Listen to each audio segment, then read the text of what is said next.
আসসালামু আলাইকুম। আজ বানাবো বেগুনের ভর্তা। আজকের বেগুন ভর্তাটা আমি বানাবো আমার গাছের বেগুন দিয়ে। এই তো আমি বেগুন কেটে নিলাম। এভাবে আমি সবগুলো বেগুনকেই কেটে নেব। আমার বেগুনগুলি যদিও ছোট, তারপরেও গাছের সবজির স্বাদই আলাদা।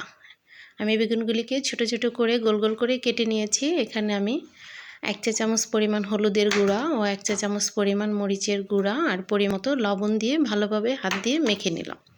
মেখে বেগুনটাকে আমি কিছু সময় রেখে দিব। ফ্রাই প্যানের মধ্যে আমি বেশ কিছু সরিষার তেল দিয়ে দিলাম, দিয়ে 1 কাপ পরিমাণ পেঁয়াজ কুচি দিয়ে দিলাম। ভর্তাটা অবশ্যই সরিষার তেলে বানাবেন, তাহলে খেতে খুবই স্বাদ লাগে। পেঁয়াজটাকে আমি নেড়েচেড়ে কিছু সময় ভেজে নিব। পেঁয়াজটা কিছু সময় ভাজার পর এখানে আমি 2 টেবিল চামচ পরিমাণ কাঁচামরিচ কুচি দিয়ে দিলাম।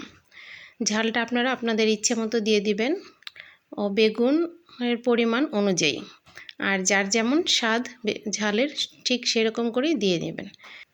পেঁয়াজ ও কাঁচামরিচটা আমার ভাজা হয়ে যাওয়ার পর আমি এখন একটা প্লেটে উঠিয়ে রাখছি। সেই একই ফ্রাই প্যানে আমি আরও কিছু তেল দিয়ে বেগুনগুলিকে দিয়ে দিলাম। এখন আমি বেগুনগুলিকে কিছুটা সময় ভেজে নিব। বেগুনগুলিকে উল্টিয়ে পাল্টিয়ে ভেজে নেবেন যেন বেগুনগুলি পুড়ে না যায়।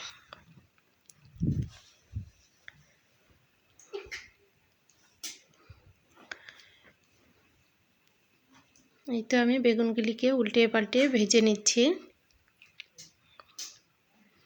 বেগুনগুলি আমার ভাজা হয়ে গেছে। এখন আমি একটা প্লেটে বেগুনগুলিকে উঠিয়ে নিচ্ছি। বেগুনগুলি একটু ঠান্ডা হয়ে যাওয়ার পর আমি বেগুনের খোসাগুলিকে হাত দিয়ে ফেলে দিচ্ছি।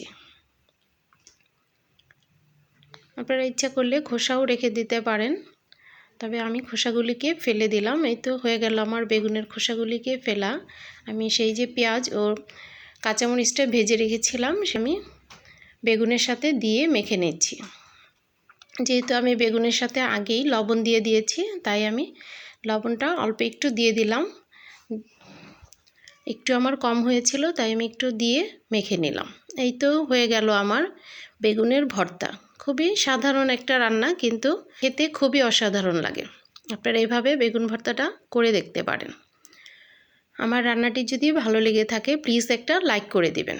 যারা আমার ফেসবুক পেজ থেকে দেখছেন তারা আমার পেজটিকে লাইক ও ফলো দিয়ে পাশে থাকবেন। আর যারা আমার ইউটিউব চ্যানেল থেকে দেখছেন তারা আমার চ্যানেলটিকে সাবস্ক্রাইব করে পাশে থাকা বেলটি বাজিয়ে দিবেন। তাহলে আমি ভিডিও দেওয়ার সাথে সাথে নোটিফিকেশন আকারে আপনাদের কাছে চলে যাবে। সবাইকে অসংখ্য ধন্যবাদ। আল্লাহ হাফেজ।